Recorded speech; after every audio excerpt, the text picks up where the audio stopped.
Hello. അങ്ങനെ ഇന്ന് day 7 ആണ് ട്രാൻസ്ഫോർമേഷൻ്റെ. ഇന്ന് എനിക്ക് ഭയങ്കര സ്പെഷ്യൽ ഡേ ആണ്. എൻ്റെ ഹസ്ബൻഡിൻ്റെ ബർത്ത്ഡേ ആണ് ഇന്ന്. ബട്ട് സ്റ്റിൽ ഞങ്ങളിന്ന് ജിമ്മിൽ പോയി വർക്കൗട്ട് സ്റ്റാർട്ട് ചെയ്തതിനെ ബെഞ്ച് പ്രസ് ചെയ്തിട്ടാണ്. വൺ ഓഫ് മൈ ഫേവറേറ്റ് വർക്കൗട്ടാണ് ബെഞ്ച് പ്രസ്. ലാസ്റ്റ് വീക്ക് എന്നെ കൊണ്ട് ഒരു 10 kg പോലും പൊക്കാൻ പറ്റുന്നില്ലായിരുന്നു. പക്ഷേ ഇതിപ്പോൾ ഞാൻ ഓൾമോസ്റ്റ് 40 kg ആണ് ബെഞ്ച് പ്രസ് ചെയ്യുന്നത്. I'm happy.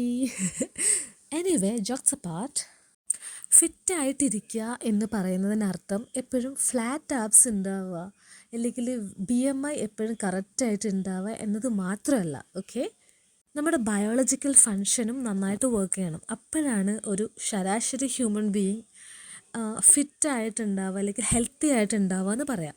എന്തൊക്കെ പറഞ്ഞാലും അതൊരു ഗുഡ് ഫീൽ ആണല്ലേ, ലൈക്ക് ഒരു ഫിറ്റ് ബോഡി ഉണ്ടാവുക, ഫ്ലാറ്റ് ആബ്സ് ഉണ്ടാവുക.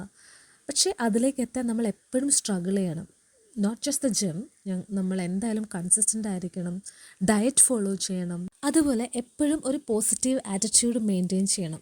ചില സമയത്ത് ബോഡി നമ്മളെ കൺഫ്യൂസ് ചെയ്യിക്കും. അതായത് ചിലപ്പോൾ നമ്മുടെ വെയിറ്റ് കുറയുന്നുണ്ടാവില്ല, അതുപോലെ സൈസിൽ ഒരു ചേഞ്ച് ഉണ്ടാവില്ല. But that is not truth. നമ്മുടെ സ്ട്രെങ്ത്തിൽ എപ്പോഴും ഒരു ചേഞ്ച് ഉണ്ടാകും. അതുകൊണ്ട് തന്നെ ഇപ്പോൾ വർക്കൗട്ട് ചെയ്യുന്ന ആൾക്കാർ ചേഞ്ച് ഉണ്ടാകുന്നില്ലല്ലോ എന്ന് കരുതിയിട്ട് സ്റ്റോപ്പ് ചെയ്യേണ്ട. സ്ട്രെങ്ത്തിൽ എപ്പോഴും ഒരു ചേഞ്ച് ഉണ്ടായിക്കൊണ്ടേയിരിക്കും. ഇവിടെ നോക്കൂ, ഈ പച്ച ടീഷർട്ടിലെ എന്നെയും അതുപോലെ ഈ വീക്കിലുള്ള എന്നെയും നോക്കൂ, നല്ല ഫേം ആയിട്ടുണ്ട് ബോഡി, അത് കാണാൻ പറ്റും. അതായത് കൺസിസ്റ്റൻ്റായിട്ട് ഇരുന്ന് കഴിഞ്ഞാൽ നമുക്ക് എന്തായാലും ചേഞ്ചസ് മൈന്യൂട്ടായിട്ടെങ്കിലും ഉണ്ടാവും.